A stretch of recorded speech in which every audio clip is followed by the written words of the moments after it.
Okay. Good morning, everybody. Hope everybody's having a good Thursday morning. I want to go ahead and get started so that we honor your time today. We are recording this meeting, so if you had to step out for a second or whatever, don't worry. Just come back. You'll get a little bit of an update in an email tomorrow. Glad you are here.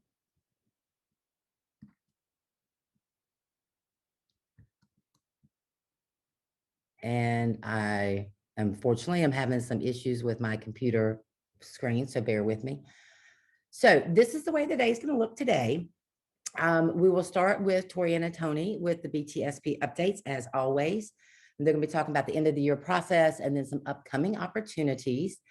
And then we will move into building a culture of mentoring, where we'll kind of focus on that component 4 in the mentor program plan and how to kind of look at your school and kind of see where you are around a culture of mentoring.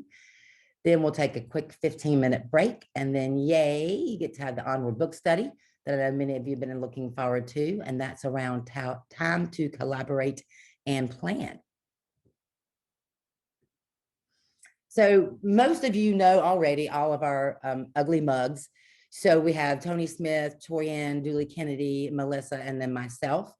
But if you're new, you might not be aware of who we are. So hopefully you'll get a peek at each of us as we are talking and doing some work with you guys today.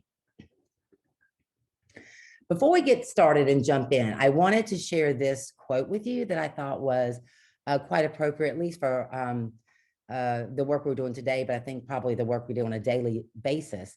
Talent is the multiplier. The more energy and attention you invest in it, the greater the yield, right? So the more we work with our beginning teachers, the more we work with our mentors, the more we're going to get out of it. So just process that for a second.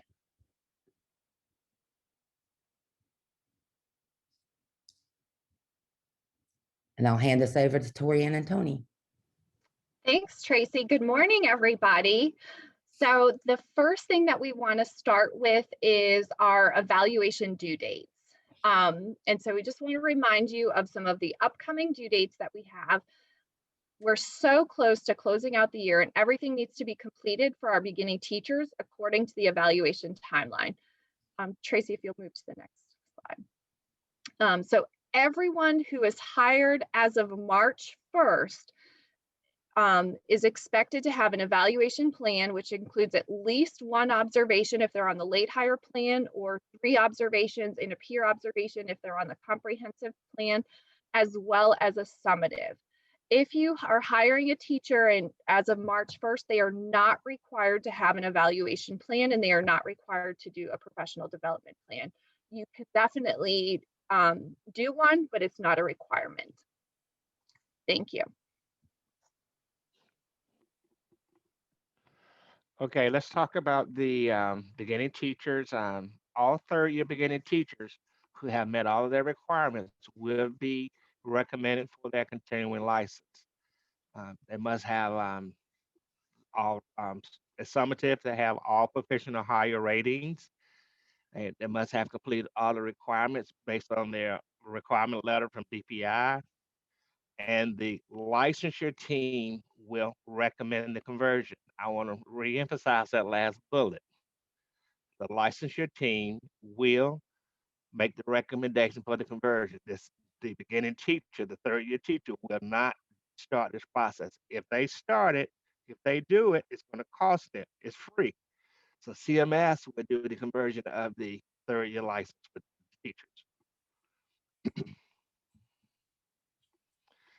I want to talk about the residency license. As you all know, the residency license has to replace that of the lateral entry license. The lateral entry license is phasing out, okay? But the residency license is set up where it expires every year. So they have to get the Form RL signed by their EPP every year. So if you are if the teacher is a residency license first year or second year, or if we have lateral entry teachers that are expiring on June 30th, 2020, they are expected to affiliate with a residency program if they do not complete their lateral entry requirements prior to their license expiring, the lateral entry teachers have to affiliate with an EPP if they want to continue employment. The first year residency licensed teacher and the second year residency licensed teacher have to get the form RAL signed by their EPP. They can request a form from the case manager.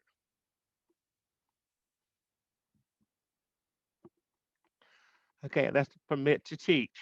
Permit to teach is an option that we don't use that often in CMS, but we do use it. Um, if they have a permit to teach license, they have to convert that permit to teach to an emergency license. And they must have 18 semester hours in order to go from the permit to teach to the emergency license. Or they can go from the permit to teach to that other residency license, and those are the requirements. 2.7, the 24 semester hours, get the form RAL signed by the EPP.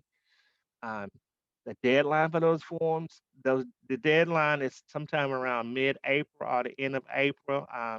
Everyone that has an alternative license, they have received a special email. They got it last week with instructions on what to do and how to do it. The principal also received a list of anyone who is on one of the alternative license. So just remember, if anyone on an alternative license, the license is expiring on a yearly basis and it has to be renewed unless they are clearing the program. The emergency license is also another alternative license that we use. The emergency license you have to convert from the emergency. You serve 1 year on the emergency license, and then you go from the emergency license to that of one of the residency license. The emergency license can only be used for 1 year. So just going forward, just information. All alternative license expire on a year-to-year basis. They have to be renewed, and in order to get it renewed, the form RAL has to be in place unless you're going from a permit to teach to an emergency license, and the licensure case manager would be more than willing to explain that to you. So all alternative license are good now for 1 year, year-to-year basis, no longer 3, it's year-to-year basis. So these are the different types of alternative license. Permit to teach is issued for 1 year and cannot be renewed, must convert to emergency license or residency. Emergency license is issued for 1 year, it cannot be renewed, and it has to go from emergency to that of the residency license. The residency license is issued for 1 year and it can be renewed twice. So if you come in year 1, you can go to year 2, and if you need, you go to year 3. That is the final year that you can use a residency license. So lateral entry license. Lateral entry licenses are no longer issued. So the criteria must be met before it expires. However, if the lateral entry teacher knows that he or she cannot and will not be able to fulfill those requirements, they do have the option to convert to the residency license. And we say the residency license, but sometimes they don't qualify for the residency license, but we can bring them in on the emergency license to get them to that point. So they can convert to one of the other alternative licenses.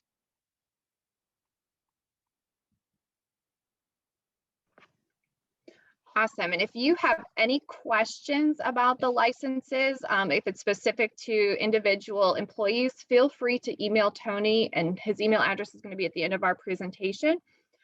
So making sure that our beginning teachers continue their license, have a valid professional license, is one of our important things for retaining them. This is from the State of the Teaching Profession, which is a report that NCDPI publishes every single year regarding the retention of teachers in North Carolina. And if you haven't already, please make sure to start having retention conversations with your talented beginning teachers. This data reflects North Carolina beginning teachers from 2019 to 2020 school year.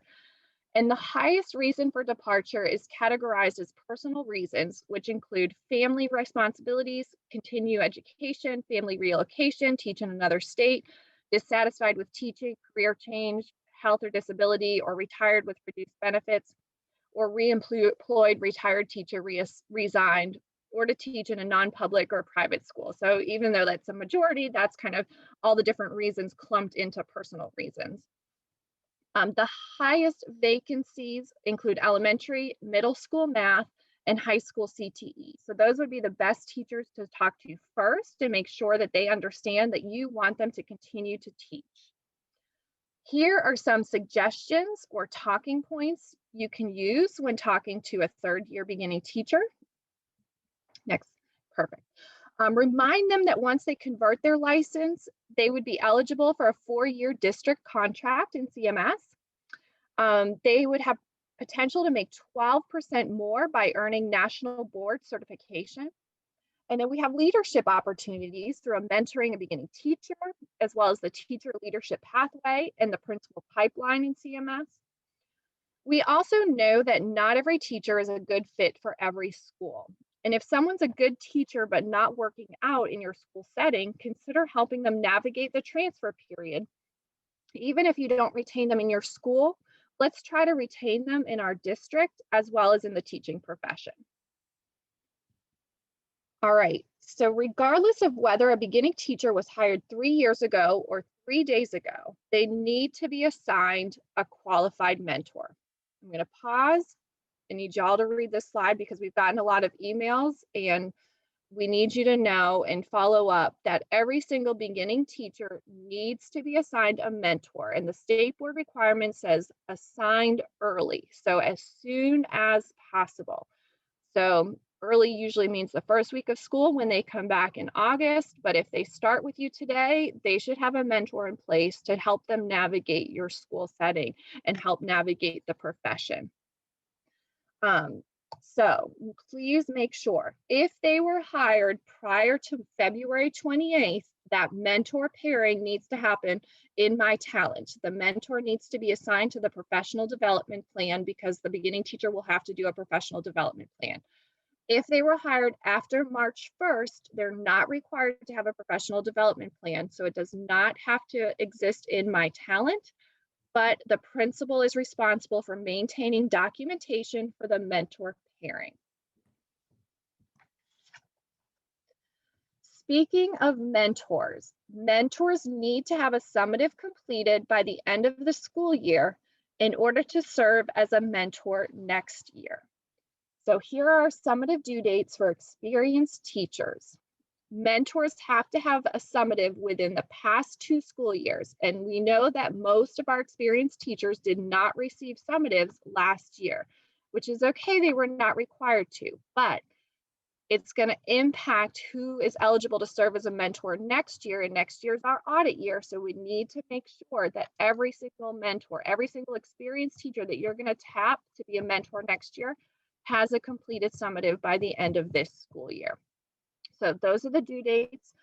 Please check in with your mentors to make sure their observations are done because their summatives cannot be done until their observations are done. So make sure that they are on track to receiving a summative at the end of this year.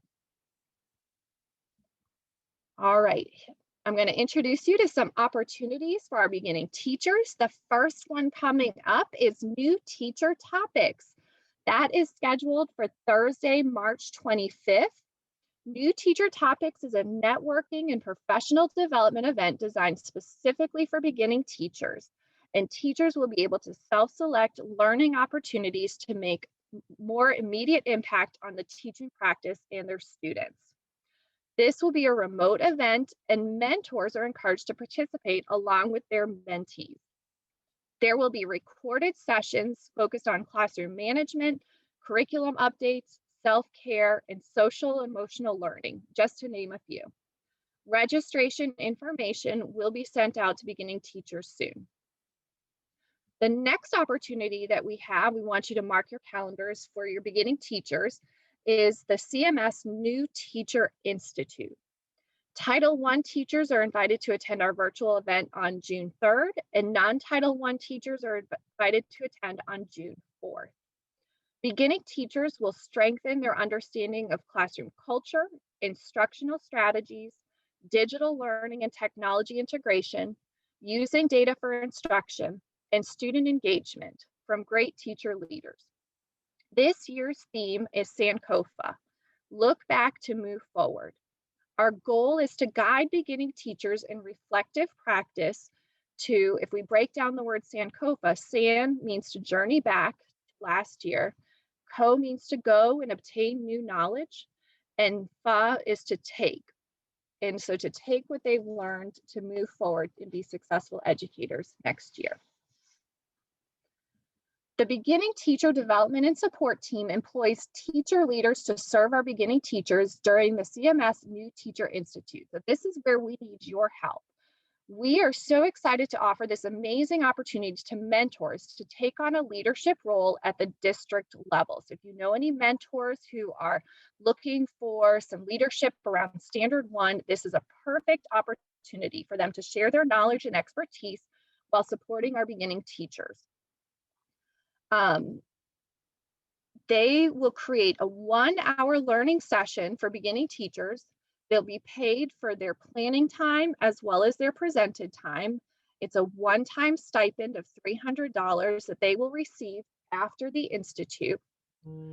They're going to present their session at the New Teacher Institute on June 3rd if they work at a Title I school, or they'll do it June 4th if you mentor as a non-Title I school teacher.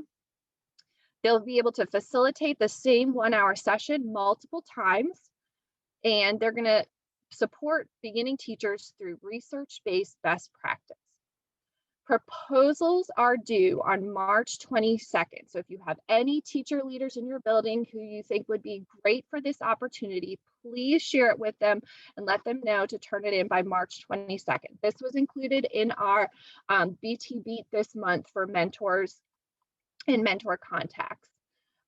Links to the proposal forms are included on the handout that you have for today. There's 2 different ones, one for Title I teachers and one for non-Title I teachers. So you can share the one that's appropriate to your school setting.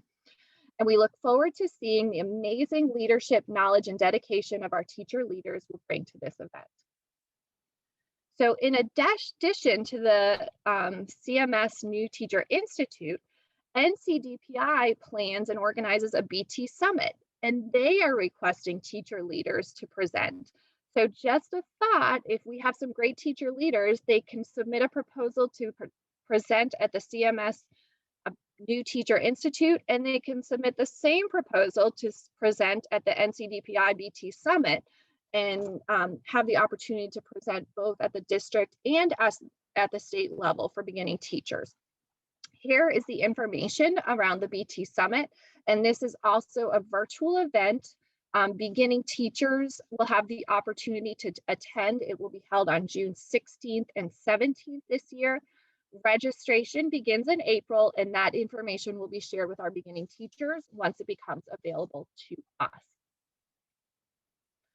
All right, let's move into some celebrations. Here's our 100% club. Here's one slide of our 100% club. So hold on, because we have a lot of schools to celebrate this time around. And we love celebrating our schools. So please take a moment to see all the schools we want to acknowledge today. We pulled our most recent compliance report on March 1st, and you should have received a copy. If you're the mentor contact for your school, you should have received a copy. If you have not seen a copy of the report for your school, please send Tony Smith an email and he will follow up with you after this meeting. Here's the remainder of our schools at the 100% BTSP compliance, and we are so excited for all of these schools. Now, I want to pause. There are multiple schools on this list who have more than 20 beginning teachers who have achieved 100% compliance. I frequently hear the frustration that some of you have, that you have a lot of beginning teachers and it's really hard to get there. But I want you to know that there's a whole bunch of schools on this list that have more than 20 beginning teachers that are at 100% compliance. And from the district perspective, we are held to the same expectation. There are schools around us or districts around us that maybe have like 70 beginning teachers total. We have almost 2,000 beginning teachers. So we are held to the same expectation. We're going to be audited using the same rubric. So we need to kind of shift the mindset from saying, I have too many, I can't get it done, to saying, I will get this done. This is important. It's best for our beginning teachers. And if you're struggling, check out one of the schools on this list, reach out to their mentor contact and ask them what they're doing to make sure that they get to 100% compliance. All right, so if you're not on the list, you've got an additional task, because now it's past, all the observation dates are way past due. The last one was our peer observation, which was due January 29th. So now we're a month past that. So if that's not done, then we are way out of compliance. So if for any reason at all that an observation or a PDP is not completed on time, it needs to be noted in the record of evaluation activity for any observation, or the PDP record of activity for any professional development plan. We know a lot's been going on this year, life, COVID, so many things have been happening, but this record of value, or the My Talent record of activity, is where you can just make a note to say, hey, we knew that it was due on this date, but it didn't get done, and here's the reason why. The state, when they come in to audit us, they will look at these records of activities, and so as long as the reason is justified, then it won't count against us. So only principals or administrators who have observation rights in My Talent have access to the record. So if you don't have that access for your beginning teachers, please collaborate with one of your principals or assistant principals to make sure that those things are noted. And directions for that are linked in the handout. All right. The next thing that is this year is the first year that it's gonna be part of the audit, although this is not the first year that this survey is going out. But in spring, NCDPI will be administering the recent graduate and the employer survey. The recent graduate survey goes to first year beginning teachers, and the employer survey will go to principals of first year beginning teachers. And it helps the state measure the performance of our education preparation programs. As soon as that survey goes out from the state, our department will send a follow-up email reminding you to do that. But participation is required and will be part of the monitoring or the audit that we receive next year. All right, just wanted to give you the save the date. The new teacher experience is happening remotely again this year. This is the onboarding experience for new teachers, and it's required by the North Carolina Department of Public Instruction. And it allows beginning teachers to start the year with an understanding of the CMS way. Our dates that just kind of mark your calendar: August 10th, 11th, and 12th. And part of that time will include time at your school for a school-based orientation. More information and the date for that school-based orientation will be shared with you later in the school year. Attached in the handout is the script new teachers receive upon hire, and it provides a high-level overview of the new teacher experience. There will be 6 days for early laptop pickup this year. So teachers who are hired will have an opportunity to pick up their laptops prior to new teacher experience. So that'll make sure that hopefully almost everyone is prepared and has the technology they need to engage in new teacher experience. And so I'm going to pause. I've seen some questions come in, so I'm going to pause and answer some of those questions that I can.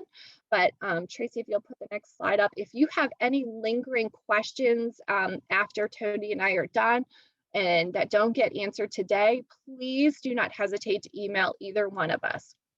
The new teacher experience is only for brand new first year teachers who have less than 6 months of experience. So it's not for all beginning teachers, it's only for teachers who are in their first year, brand new to the teaching profession. And in Charlotte Mecklenburg schools, we actually offer 1 day for teachers who are new to CMS. So it's for teachers who have never taught in CMS before, but have experience. Do late hires need to complete a mid-year PDP? No. Well, no and yes. Mid hires have to create an initial PDP. They need to go into the mid-year and write not applicable late hire, and everybody needs to sign the mid-year. So yes, the mid-year step needs to be done, but it can just be not applicable late hire. I love all these celebrations around I'm just kind of scrolling up through the comments around the 100% club. Great job. Yes, Tracy will share a copy of the presentation after today. The transfer period is opening on March 16th, and more information will be shared with schools from the Human Capital Partners. I know that the March 16th is opening for teachers to transfer into Title I schools, and then the dates will follow for the other schools as well. I'll make sure that Tracy, maybe once we know and have the specific details, Tracy can share that with you as well, so you have that information. Tori, and I think the information is going out to principals either today or tomorrow. It's going out to principals. Perfect. So that information will be in your school's hands to very shortly.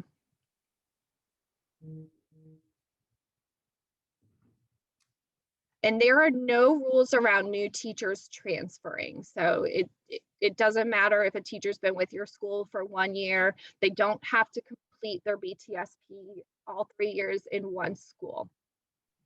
How does it work with the if it's an end of year new teacher and we're not gonna hire them? Yeah, so end of year teachers, they don't have to transfer because their contract ends at the end of the year. And Tony, correct me if I'm wrong. So they can apply for a position at any point. They're not restricted to the transfer fair or the transfer period, because they're kind of an open agent, if you will. So their contract with your school ends at the end of this school year, and so they're free to apply to new schools at any point. They can do it during the transfer period, or they can wait and do it all summer long.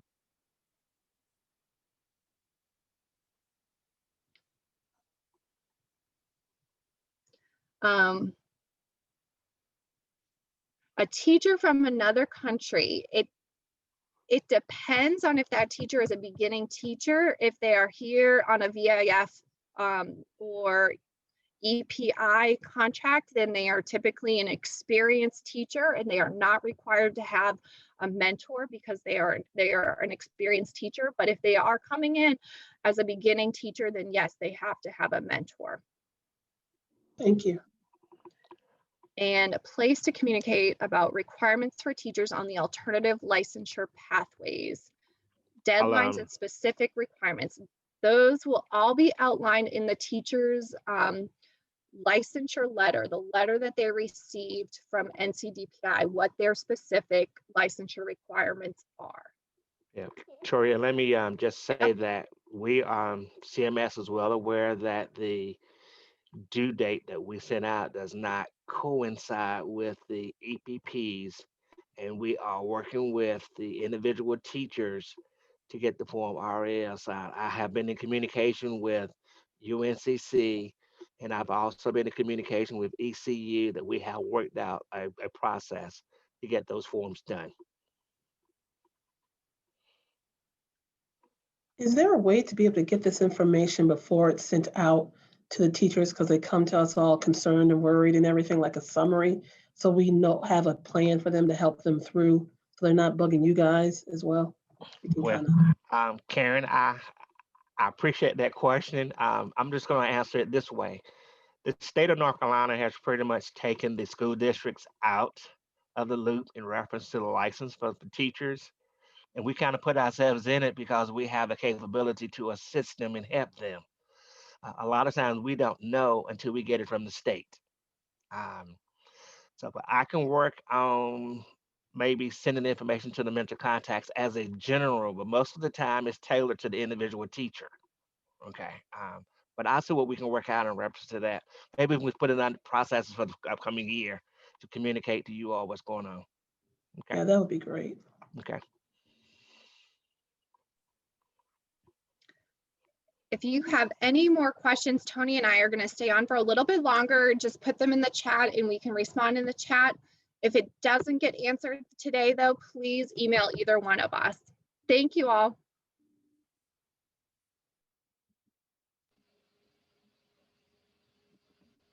Thank you, Tony and Torianne. I'm Melissa. For those of you that I've not had the opportunity to meet, I'm so glad that you all are here today. So to begin, we need your help. And also, this is a surprise for our beginning teachers. So Classroom Central and BTDNS has partnered together for a beautiful relationship to support our beginning teachers. Our department has created a catalog to share with Classroom Central. So our ask for you today is to review the catalog, and you'll see the link in your handout. And there's 2 questions to consider. Which ideas in the catalog would be best received by beginning teachers? And which ideas should be prioritized? The goal in this activity is to help Classroom Central build a timeline and work plan to be able to make this happen for our beginning teachers. What I would suggest doing is opening the catalog and also the form that you'll complete side by side. So when you notice things in the catalog that you like, you can easily transfer that information into the form. So you will have 10 minutes to review the catalog and complete the form. And like I said, the links are in the handout. Does anybody have any questions?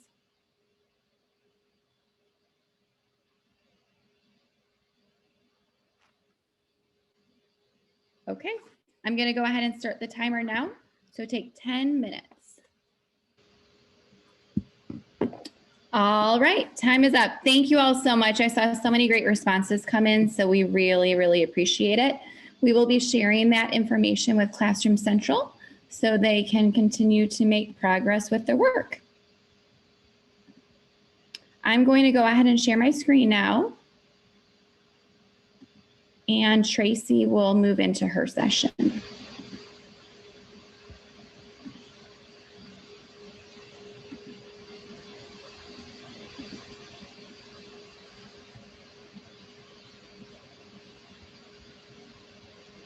Okay, making sure I wasn't muted. So thanks guys for completing that survey. This is going to be super exciting when we get this all flushed out and ready to put out to teachers. So don't forget it's a secret. So don't tell anybody. Okay, so we want to jump into a section today where we're going to focus on building a culture of mentoring. So there's so many things that we do on a daily basis to ensure our beginning teachers have everything they need for success. This might include licensure updates, receiving observations and feedback, training on the evaluation standards, ongoing professional growth and development, and even providing a mentor. For the next little bit, we're going to focus on component 4 of the mentor program plan, specifically how to build a culture of mentoring in your building. So Torianne has already mentioned some strategies for encouraging your 3rd year beginning teachers to become mentors in year 4. So that's one great way to help with some of the concerns that you guys all have with numbers. I want to move ahead and look at some data from our own Dr. Torianne Dooley Kennedy. So Torianne did some research for a doctorate, and I just want to share you a little bit of what she shared with me that she found within CMS. So you'll notice here some data gathered over 3 years, beginning in 2015. As you can see, the number of experienced teachers that we're using as mentors is very low. However, many schools still have difficulty matching beginning teachers with qualified mentors due to the low number available in the building and or interest in serving in that role.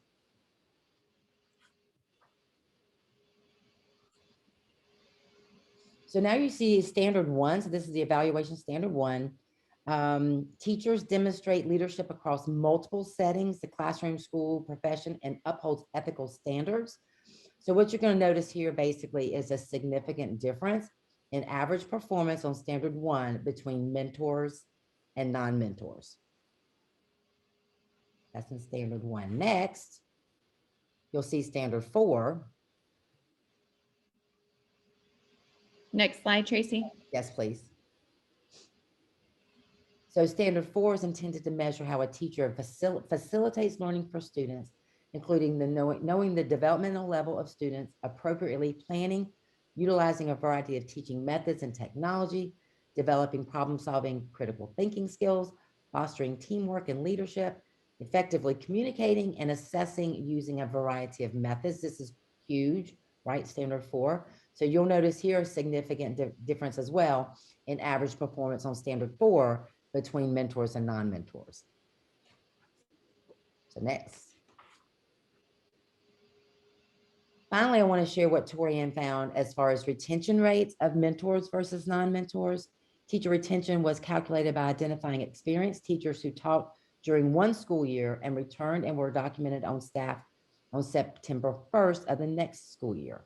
So 94.7% of experienced teachers who served as mentors in 15-16 returned to the same district, that's CMS, for 16-17. The values for the remaining years for non-mentors are illustrated in the table. So a higher percentage rate as well. Next. So this was a quote through West Ed. A high quality mentoring programs can be linked to reducing new teacher attrition by as much as 90%. And that was just something that I came across that hit me pretty hard. So something to consider, right? The whole idea of what we do every day in our school buildings is going to have a really big impact. All right. This quote was from Ed Week blog. This was reported in 2017 that 80% of new teachers supported by a mentor teacher or a mentor in the first years remain in the classroom, while 71% of those without mentors leads a profession. That again was one of those huge moments for me when I really saw those numbers. It just shows what a great difference it makes. And so I know we have some challenges in the district about being able to make this work and work well just because of qualifications and things like that. But it's a goal I've kind of set that we can kind of work through some of these things, and we'll try to help you as much as we can on our end. Okay, so do you have a positive culture of mentoring, right? So now that we've visited the impact of mentoring on BTs as well as mentors, we want to provide time today for you to investigate the culture of mentoring in your building and to have time to identify strengths and areas of growth and to begin to build upon what you already have in place to secure years of future mentors for your BTs, but also for other staff who want to grow and continue to develop. So you always want to keep in the back of your mind that mentoring is not just about beginning teachers. We can really have a mentoring culture throughout our building. Okay. So a few things that you should consider. Keep in mind, creating a culture of mentoring does not happen overnight. If you struggle with creating a culture where everyone expects and wants to mentor another, it might take a while. You can't just begin to expect those who haven't served to start serving. This will take time, but will pay off in a year or so. Consider how you can also coach teachers already in your building to a proficient or an accomplished rating so that they can serve. Think about formality. How can you begin to move others into a mentoring role that haven't yet served? How does your program feel? Do mentors feel they have to compete, or do they feel like they are in it all by themselves? Do veteran teachers want to serve, or do they jump at the chance, or are they voluntold? Just a few things to think about. So moving forward, there are 4 things that you could literally do really beginning right now. So everyone is a mentor. There is no reason why you literally cannot begin to promote this climate in your building that we all mentor, support our colleagues. Second, talk publicly, right, about that success. Give and take feedback. You're not just wanting to tell people, right? You want to hear what other people have to say about what's going on in your building. And then finally, promoting those future mentors now. So if you know your school's in a tight situation with mentors, what can you begin doing right this minute that will help for next year? All right, so making sure you create a culture where everyone's a mentor and has a mentor.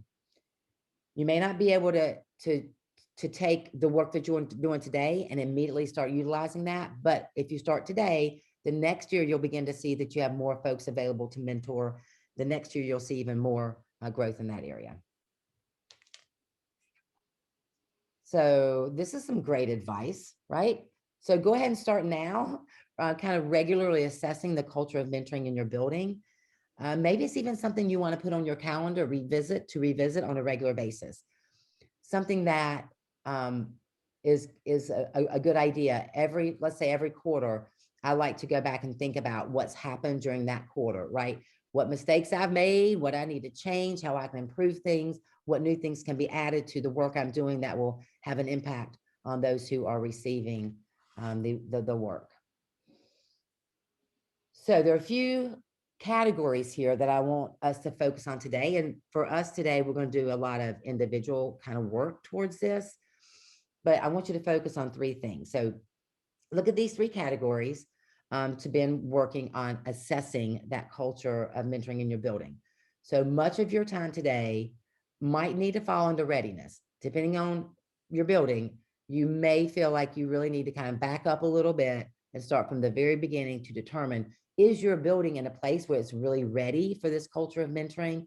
And if the answer is no, then there are some things that you can work on today that might help you get there. Okay.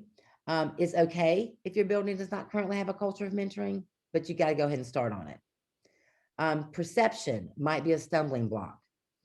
Unfortunately, if mentoring in your building is perceived as negative or too much work or something like that, you might not get the impact that you want.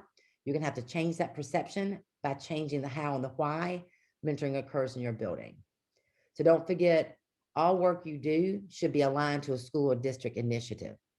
So what's going to generally happen is we're going to look at 3 of these things. So the readiness, the mentoring opportunities, and the support piece as kind of areas that you can choose today to work on. And then that don't forget piece is also included in your packet so that you can pull that up and look at district initiatives that you want to make sure you're aligning to, and also this idea of perception. So we're going to dig in. And I want to share a couple of things with you first. So on the next slide, you're going to find my best job ever. Haha, just joking. In trying to utilize some tools online. But what you see here is basically going to be your first step in making this happen. And so you're going to need to create a Jamboard in Google. So here's how you do that. So step 1, you're looking at just basically my screenshot. You go up while you're in Drive in a new window to that new button with the plus sign beside it. And you click on that plus sign. Next step, from the plus sign, you're going to see a drop-down menu. And sometimes a drop-down menu then has a more with another drop-down menu. So you're going to open up Google Jamboard from that drop-down menu, and you're going to click on that. Next slide. So then that's going to open up an untitled jam, rename it in that top left corner that you see circled there to something that you're going to remember. Maybe you're going to rename it with your school name, and maybe you throw it into a folder that you have that's all about mentor program plans or BTSP. And then once you're in your Google Jam, you'll notice on the next slide, you can do a lot of things in here. So if you're not familiar with Jamboards, there are a number of things you can do. You can use a pen to write. It gives you different thicknesses of the pen. There's an eraser that you can erase when your writing looks like mine does. I learned very quickly that that's not the easiest thing. You have to have a very steady hand. There's also, you'll see the long arrow pointing to a little picture of a sticky note. So that's what I tend to use a lot, to where you can just click on the sticky note, type in your ideas that you want to capture, and then just enter, and then it'll pop up into your Jamboard. Then there's also towards the bottom, you'll see another little line to a text box. So you can click on that and just type in your text as well. So if you have my handwriting, you can do that instead of the pen. That's always up to you. So once you're in your Jamboard, that's just a little bit of how you can manipulate that. So in your packet that we shared with you earlier, you're going to find 3 different kind of opportunities. So the first one is this one you're looking at now. It's creating the readiness for mentoring. And what you're looking at now is the first part of the document in your packet. So the slide that you're looking at now will be on the document that you open in your packet if you decide to focus on creating readiness for mentoring. So this just gives you a couple little probing questions. And then when you open it in your packet, it gives you a lot more of things to consider as you think about creating readiness for mentoring. So you're going to choose that document in your packet if and only if your decision is that you really need to focus on that in your building. Or you might go to facilitating, facilitating mentoring opportunities, which is our next slide. It does the same thing. It's one document. You'll see this slide at the top of your document with a couple of probing questions, but then you'll also see a lot of additional things to consider, things to work on. If what you believe you need to be doing right now is thinking about how might you facilitate opportunities for mentors, what would that look like and sound like? So again, that's a separate document in your packet. Now, the next slide is going to take you to the support for individual and school success. And this works the same way. So if what you decide is, hey, I think I want to really work on how am I going to support what's happening that's successful in my building, maybe it's already happening and that's where you are. It gives you a few things to think about. In the packet, it also adds, again, more kind of deliberate guiding questions, things to consider, things to work on. So you're going to choose one of these 3 things, that you're going to work on for the next little bit. I want to remind you that also in your packet is a document around alignment and perception. So you might even want to build up that, open up that to review as you're working on your one piece that you chose. Okay, so I wanted to share with you my example of what your Jamboard could potentially look like. So I chose that I need to work on creating readiness for mentoring in my building. So that's what I put on a sticky in the center. And you'll notice that everything around this Jamboard or this brain are all the ideas that I was thinking about that might help me as I start to think about creating readiness.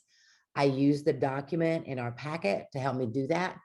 But the way I kind of worked into my head, and this is going to be different for each of you, do it however it works best.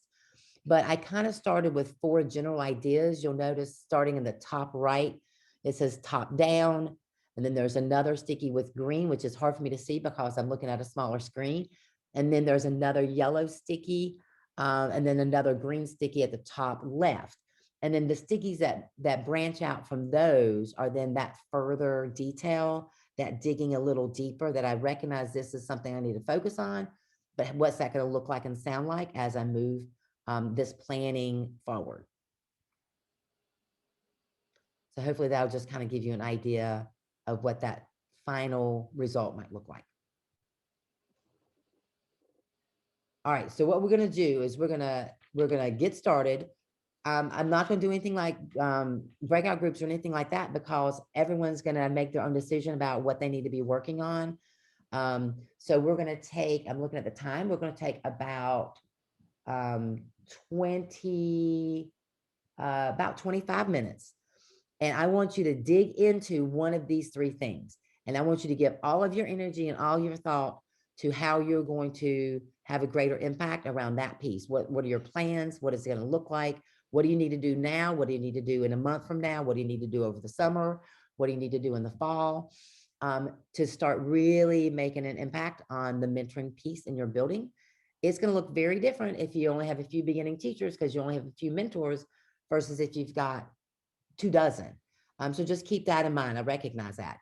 If you start with one of these 3 ideas, and you feel like, hey, I've exhausted all my ideas, all my thoughts, and you want to go ahead to the next piece and start thinking about that as well, feel free to do that. But I'll give you about 25 minutes and we'll come back. And then I want a few people, so prepare yourselves to share your screen and share your Jamboard and talk us through it. what questions do you have for me?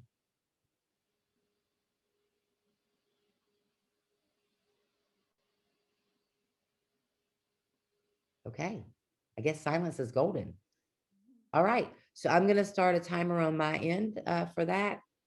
And Melissa, if you want to shout out that wonderful music you had playing earlier, that's fine. Definitely. I'll get it ready. What I'd really like to do after having you guys take some time to really think about where your school is around a mentoring culture and where you fall as far as your next steps to help build that, to promote mentoring in your building, promote giving and receiving feedback in your building. So what I'd really like to do is I'd love to hear from at least one person who would be willing to share their creating a mentoring culture.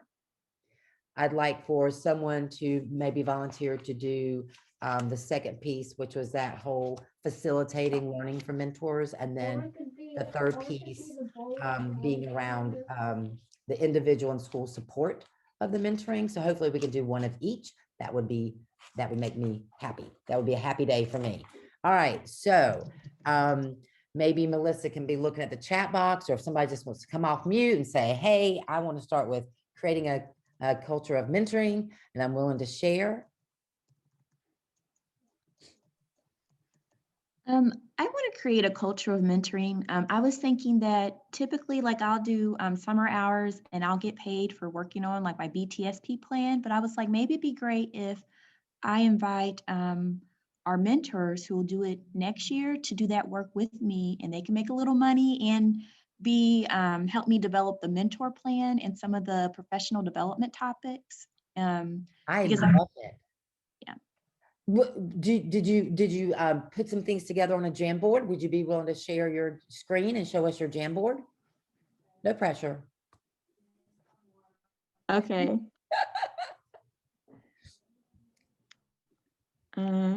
Let's see. I think sometimes it just is very impactful to see like the words and all the movement around, around the Jamboard. So go ahead and speak to what you want to. Oh, wait, so that was one idea, but let me find okay. So yeah, so that's what I was thinking. Just so they get a little money, and I want them to help me do some teacher-led professional development. Because that was a struggle this year. Like, I wanted teachers, like I sent out a survey, like these are some PD topics and there are some other topics. I need your help to lead PD, and there wasn't a lot of interest, but maybe if they're getting paid and I just involve them more in the process over the summer, we can have it ready for next year. Keila, I love this because that speaks to that piece around perception too, right? So if you involve the folks who it impacts, the most, then you're gonna find out kind of what are the things that people are supporting in the building, and other things that maybe people feel like, hey, if this could change, things would look a lot better. So I love that involvement of the mentors, such a critical piece. Thank you for sharing. Anybody willing to share on that second piece, like the facilitating mentor opportunities? Maybe you chose like, look, we really need to do a better job of training and developing our mentors so they can be more successful with their beginning teachers. Tracy, there's a couple people in the chat box. I'm just Perfect. scrolling through. So Paula said she can volunteer for creating mentoring culture. Okay. And Karen Crawford said she can do a facilitate mentoring. Perfect. Okay. So let's just go with the first one. Paula, how about you want to share your creating Sure mentoring thing. culture? Hold on, let me make sure that I'm. Oh, sorry. It's okay. There you go. I thought that this was a good question for us because I title it Metro 2020 something because we're hoping to use this year after year when we're trying to recruit our mentors. Because we have a high number of new teachers for the amount of mentors that are available. So Mhm. it's always as in like in a voluntold, you're gonna be a mentor because we need mentors. We have so many new teachers and not a lot of mentors. So it's instead of saying like you are I would like to start with the why. Why is it important to be a mentor? How does that impact you? And then moving to reflect. When you started at our school, how was it? How either if you were a teacher free before and you moved to Metro, how it is because it's a different ballpark over there. Mhm. So, and how can you impact that to a new teacher? Then move to the requirements. What is it required to be a mentor? What is it gonna be um, ask about you before you become a mentor? And then the expectations, like basic expectations, just like sign your PDP and participate at the meeting and um, make time to coach. And then the last one is help. When you're at a loss, what do you do? And then there's, you can ask the mentor contact, you can go to the district wide beginner teachers. And that was just the beginning of how we can sell Right. to our mentors. Super But great. I love it, Storyteller. Miss Kayla's idea of in the summer prepare, because seems sometimes that we are running against time by Yeah. the time the school year starts. So that's a great idea. I'm going to try to sell it to my admin and see what Yeah. they say. Very good. Love Thank you. it. Okay, thank you for sharing. And the other chat, Melissa, was for the Actually, I have a handful. I love how so many people want to share. that's Tiffany. great. We have probably time for one or two more. Mhm. Tiffany Taylor, creating readiness for mentoring. Jovetta Dennis, alignment and perception. Do we have anybody that did anything on the, didn't we have the, didn't you say facilitating? Somebody had said for facilitating. I'm scrolling through. I think that was me. I can share if you want. Oh, good. Karen, I'd love it. You want to share your screen? Yes. Okay. Can y'all see that okay? Yes. So I kind of focused on, giving more care to our mentors, because I feel like if our school sees that, it'll help us also with the recruiting part. And I kind of broke it into 3 buckets. One was coverage, looking at maybe creating like a Google sign up so that they could sign up to meet for times to meet with their mentors. And then I could use the master calendar to work out coverage, providing mentors coverage not during their planning time, to do those observations, and then to have time to meet with their mentee. As far as coverage people, I kind of talked about tapping into our volunteers list and kind of having like a mentor support volunteer group. So when I have those opportunities come up, I can just flood out an email to them and see who can pop up from that kind of committee. The other one was compensation, obviously not monetarily, but talking about giving mentors duty-free lunch once a month. The Jeans Pass is always a popular one. Half out early pass to leave for 30 minutes early, maybe. Monthly mentor coffee bar. Having just thank you notes from admin team, reminders on the calendar, and having maybe a mentor teacher sign for their classroom doors, just so that, it gives them kind of some free press. And I think makes them feel special. And then training, I'd love to have kind of a bi-weekly time for them to just really talk together. I feel like sometimes we, shove PD at them when they really just need time to talk to other mentors and brainstorm together on, how do you tackle a conversation? How do you build a relationship with your mentor? And I would love to do a book study that they decide together on the book. And I think that way, there's more buy-in and they all can grow from it, whether it's about mentoring or just something as a group that they want to work on. I so love that, Karen. And the whole coverage piece, I would like hearing you say that, some of your thoughts around that just kind of made me so happy, because I know that that's always time. It doesn't matter who you ask, mentor contacts, support, other support people in the building, teachers, everyone's gonna always say time's the biggest problem. And I know that, and I know that that's a challenge for you guys, but just the idea that you're thinking about what are some ways that I can try to make it less of a challenge for my mentors, that goes a long way in people wanting and enjoying and wanting to mentor and enjoy mentoring, right? Because they know that it's not just one more thing, that it's like something I'm devoted to and I can do it without the added stress. And I know not everyone has a list of volunteers or an active PTA, but sometimes you make partnerships with the local church or something like that, that there's all kinds of resources out there that might can help you do something like that. I love it. Thank you for sharing. I would love to see like 10 more of these, but I know that my friend Melissa would probably not like that because she's got stuff to do with you guys too on the book study. And I know you guys want to do that. So the next thing on the slide, and I'll just pull it up and leave it up, is our break. So we were talking 15 minutes. So it's 10:07.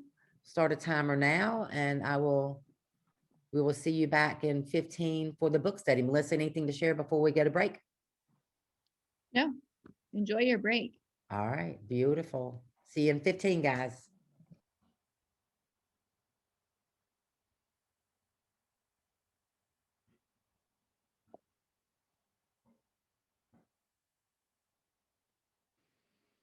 Thank you, Tony. Welcome back. I hope everybody had a great break. I'm so excited to dive into our Onward book study. Tony, Torianne, and Tracy did a fabulous job, and this will be our last component for the morning. You have a participant guide that is in your handout for today. So if you'll just go ahead and click on that, it'll make you make a copy of it. That way you'll be able to edit it during our time together. So take one moment to do that, please.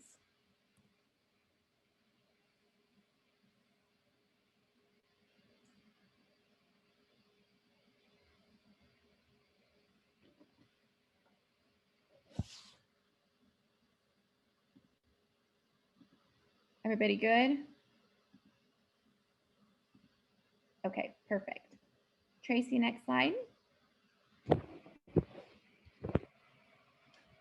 So I'm sure like many of you, I am a lover of literacy. It's one of my favorite things to do all the way back to when I was a little girl.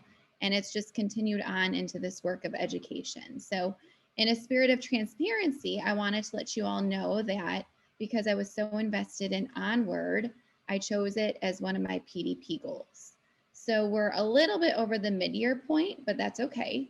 I wanted to give you a moment to just take a peek at this so you can see where some of this work is grounded in and coming from.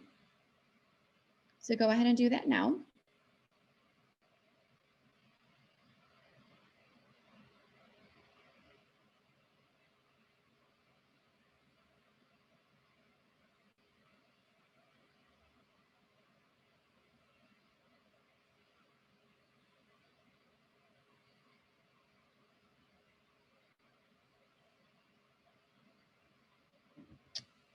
And I just want to congratulate you all because when we started this work, we had a vision and a plan and kind of a roadmap of where it was going to go, but you all have completely surpassed it. We've been getting emails, we've been getting pictures, we've been getting requests to come out and do some of this work. So I'm incredibly thankful to you all for embracing it and really recognizing that it's something that's very impactful for both your beginning teachers and your mentors. So at this time, you're going to have 10 minutes to complete our mid-year survey. We will do it now, and then we'll also do a conclusion one. And the feedback is to really help us determine what has been beneficial to you all, and to also consider things that we could change or do differently to make sure that it continues to impact you in a way that you can utilize it at your schools the best. So again, in your handout, you'll see the link. If you'll go ahead and click on it,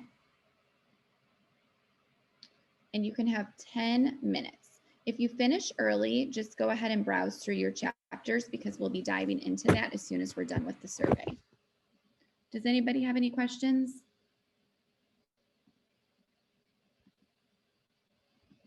Okay, thank you so much for taking the time to do this. Okay, let's go ahead and stop there. So just take a minute and make sure you've submitted it. This was just a little strategy to share with you all. Clearly, I could have emailed this out, but I think sometimes it's just easier to do things in the moment than to add it to a task list. So thank you so much for taking the time to do that. Tracy, next slide. So this is our reading for today, for March 4th. Play and create, ride the waves of change, and celebrate and appreciate. And what I really love about this book still is that it completely aligns with the months of the school year. So these topics go along with April, May, and June. So March, April, May. So that way you can kind of have in your heads some ways to wrap up the year. So this is just a slide for easy reference for you because we will be getting into some breakout groups in a little bit. So it has the page numbers, it's got the months, and it has the chapters. So when we think about why book club, today I set up our time together to be very much like a traditional book club. I try to vary the ways that we do this, especially if you want to emulate or take it back to your schools. But today will be very much like a traditional book club. So take just 1 minute and read what's on the slide.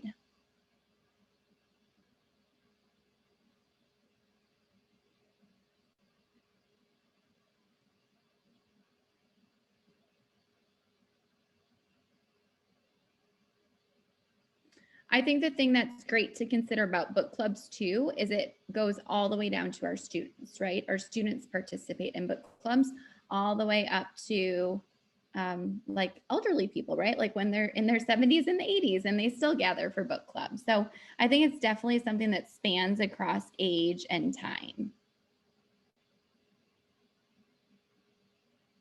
So today what I've done is I've come up with some conversation starters. And again, this is in your handout. So you'll be able to click on it and it will make you make a copy of it. So that way you can edit and put your own notes in it. But from each chapter, what I've done is I've just come up with 5 or 6 very easy questions that I pulled from the chapter when I did my own reading. You're able to talk about other things in addition, but just know that these are kind of some of like the big takeaways from the chapters. So you'll see that. Tracy, next slide. So the directions. Tracy has been working on getting groups set up for us, and I know that we're right at about 49. So Tracy, are you making those groups like around 5 to 6 people still? Yep. Okay, so you'll be with about 5 to 6 people, and we're giving you a large amount of time. We're giving you a full 30 minutes because we allotted 10 minutes-ish per chapter. Please ensure that everybody has an opportunity to share. And we would love it if you would jot notes of ideas to try in your school. So the purpose of this time is to get to know people, to build relationships. You can exchange an email address here or there if there's someone that you want to follow up with or reach out to. But it's really to make things easier for you when you go back and you plan these last few months of March, April, May. Any questions about what it can look like when you go into your groups? I mean, I think by this point, we're all very familiar with getting in groups. We want you to have fun. Please feel free to drink some coffee, put your feet up, put a sweater on, get comfy, and just really engage and have fun. So 30 minutes will get us back right around 10:40, so right around 11:10. And when you return, just kind of hold on to one thought that resonated with you for an activity we'll do at the end. Tracy and I will be here if anybody needs help when you're in your groups, but just have fun. All right. I'm going to open up the rooms. Here we go. Hi, everybody. Welcome back. We had so much fun listening to your conversations. I really appreciated just hearing about what's happening at each of your schools. I saw people sharing Google Doc presentations and talking about things that they've been doing or things that they want to try to do. So this was exactly what we wanted to get out of this time. We wanted you to have time to collaborate with one another, get to know one another, share ideas and strategies. So take 1 minute to think about a big takeaway from that 30 minutes. And when I say go, we are going to do a waterfall in the chat of ideas. Everybody have something to add? Go.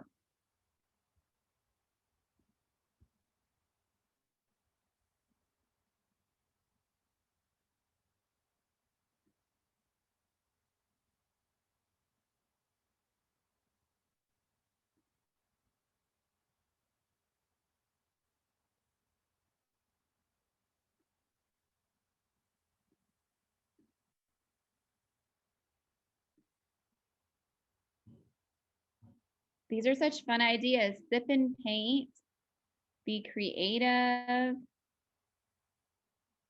using a chapter in the book for next month's meeting,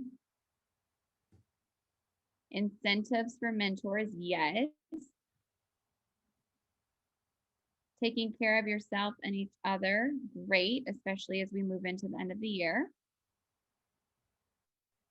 I love this one about using the play and create self-assessment. That's a great one to use.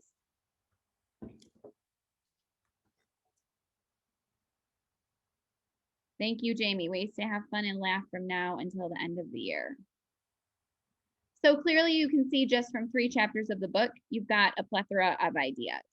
So it's 11:13 right now. We want to be mindful of making sure that we get you out on time for lunch.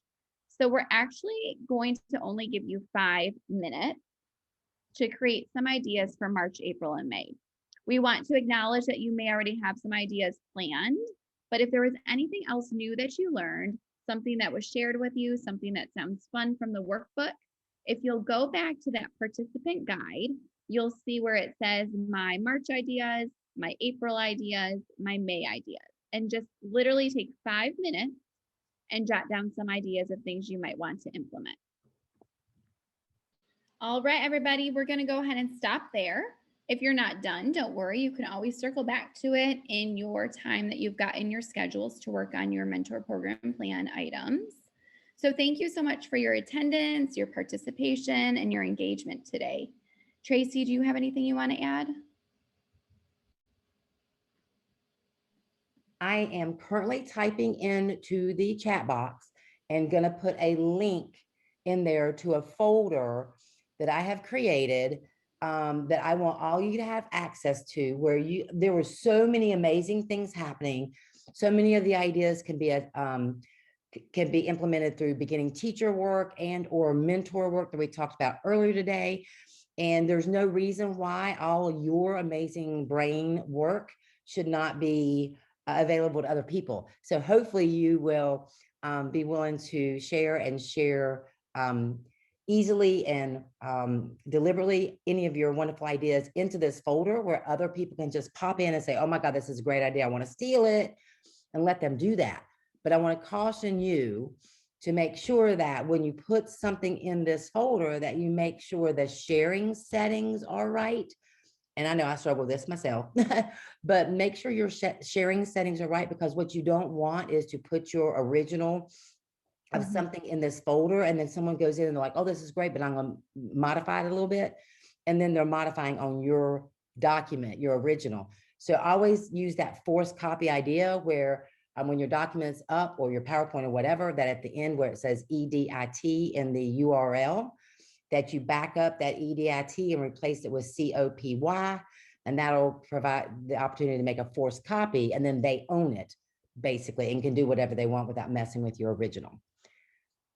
Does anybody have questions about that forced copy thing? And as I say this, I'm going to say in advance, like when I put this link in here, somebody click on it to make sure that they can upload something into it to make sure I've done right with the sharing settings. So here goes. I'm gonna put the link in right now. And just anybody wants to click on it and just like go in the chat box, I can upload into it. I've added the attendance and survey link. So if you'll just go ahead and take a couple minutes to complete that. And then just a friendly reminder, you know that in the afternoon, you've got work time. for your tasks or anything that you need to work on for this. And then also, if you're a new mentor contact, Tracy and I and Tori Ann will be leading a session from 1 o'clock to 2 o'clock. It'll be the same Zoom link that you used to access this morning's presentation. And then from 2 o'clock until 3:30, we will have our Master Schools PLC time.